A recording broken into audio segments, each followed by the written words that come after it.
પરિચય તારું આખું નામ, તું કયા ધોરણમાં ભણે છે, આશાદીપમાં કેટલા સમયથી આવે છે? મારું નામ ગોરી ઇન્દ્રજીત છે.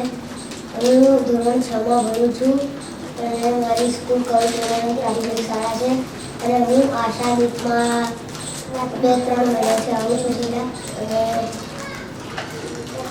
મારી માતાનું નામ ગીતાબેન છે, મારા પિતાનું નામ કિરણભાઈ. સરસ. આશાદીપમાં તું આવે છે તો તને ફાયદો થાય છે? તારા ભણતરમાં ફાયદો થાય છે તને? સરસ. આજે અમે તને વાર્તા કહેવા આવ્યા એટલે તારા બધા જ મિત્રો સાથે આપણે વાર્તા સાંભળી, પંચતંત્રની વાર્તા. કેવી લાગી તને? ખૂબ સરસ. સારી લાગી? શું સારું લાગ્યું વાર્તામાં? વાર્તામાં શીખવાનું શું શીખવા મળ્યું? કે કોઈ આપણને ના કહે તો એનાથી ખોટું ના લગાડવું જોઈએ અને કોઈ આપણને જે વસ્તુ આપે એની સંભાળ રાખવી. બહુ સરસ. બરાબર. અને મિત્ર હોય કે પછી શત્રુ હોય તો પણ આપણે ખોટું ના લગાડવું જોઈએ ને કોઈની વાત.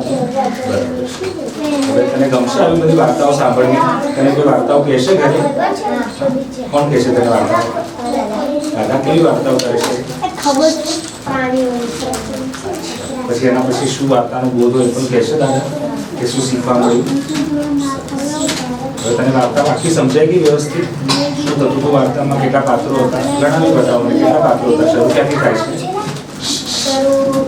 ઝાડવા, પર્વત, પછી હાથી, ચકલી, પછી ઇન્દ્રદેવ, સૂર્યદેવ, પછી સૂર્યદેવ, પહાડ લાગ્યો, પછી વાદળ, ઉંદરડી અને ઉંદરડો અને એક ઋષિમુનિ. બરાબર છે? બધા ગણાઈ દીધા એને? કોઈ મિસ થઈ ગયું છે? કોઈનું નામ રહી ગયું છે? કોઈનું નામ? તારું નામ આવી ગયું એમાં? તું શું બન્યો હતો? આવી ગયું ઉંદરડી. ઋષિમુનિની પત્ની એ રહી ગઈ ને, ઋષિમુનિની પત્ની. સરસ. હવે છે ને ફરી તને વાર્તા ત્યારે આવીશું આવતા મહિને, પંચતંત્રની જ વાર્તા. તો તને ગમશે આવી વાર્તા સાંભળવી? અને પછી તો આ વાર્તા બીજાને પણ કહીશ, તારાથી નાના ભાઈ બહેન ભાઈને પણ કહીશ તો આ વાર્તા.